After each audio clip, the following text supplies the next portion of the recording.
కాంచీపురంలో ఆ ఏకాంబరేశ్వరుడికి చాలా గొప్ప కళ్యాణం జరుగుతుంది, అభిషేకం జరుగుతుంది. ఆ అభిషేకం జరిగినప్పుడు ఒక నియమం చెప్తారు.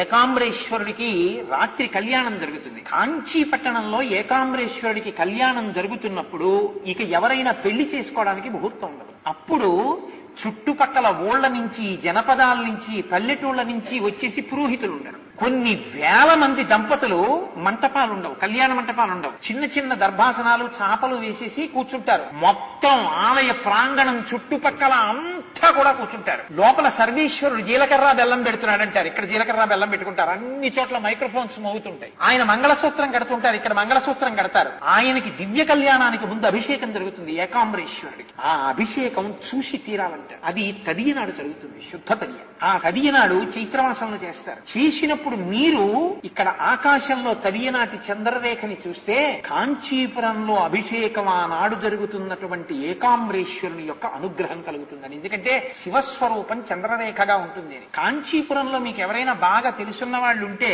ఆ అభిషేకం జరుగుతున్నప్పుడు ఫోన్ చేస్తారు, అయ్యా బయటికి వెళ్లి చంద్రరేఖ చూడండి అని ఫోన్ చేస్తారు. నాకు ఈ సంవత్సరం అలా ఫోన్లు వచ్చాయి, అయ్యా అభిషేకం పూర్తవుతోంది, మీరు బయటికి వెళ్లి చంద్రరేఖను ఒకసారి దర్శనం చేయండి. నిజంగా మీరు ఈ మాట గమనించండి, ఆ రోజు చంద్రుడు చాలా గమ్మత్తుగా ఉంటాడు. కాంచీపురంలో చాలా వైభవం ఉందండి. కాంచీపురంలో శివలింగం అక్కడ ఉంటుంది. ఇక్కడ గోడకి పైన కన్నాలు ఉంటాయి, కొన్ని కన్నాలు. ప్రతిరోజు సూర్యకిరణాలు పడతాయి. పడినటువంటి సూర్యకిరణాలు ఒక గడప వరకే వెళ్లి వెనక్కి వెళ్ళిపోతాయి తప్ప ఎప్పుడు గడప దాటి లోపలికి వెళ్ళాం. ఒక్క రథసప్తమి తిథి నాడు ఒకే ఒక్క లేత కిరణం లోపలికి వెడుతుంది. ఆ లోపలికి వెడుతున్నప్పుడు అర్చకులు ఏం చేస్తారంటే పళ్ళాలు పట్టుకుని కిరణంతో పాటు లోపలికి వెళ్తారు. అది తిన్నగా లోపలికి వెళ్ళిపోయి ఆ ఒక్క కిరణం రథసప్తమి నాడు ఏకాంబరేశ్వర శివలింగ పాదాల మీద పడుతుంది, పడి వెనక్కి వెళ్ళిపోతుంది ఆ కిరణం. మహనీయమైన ఘట్టం. మీరు చూడాలి, ఎప్పుడైనా రథసప్తమికి కాంచీపురం ఏకాంబరేశ్వర క్షేత్రానికి వెళ్లి చూడండి. ఆ శివుడే చంద్రభగవానుడు, చంద్రుడిగా ఉన్నాను అని ఆయనే చెప్పాడు.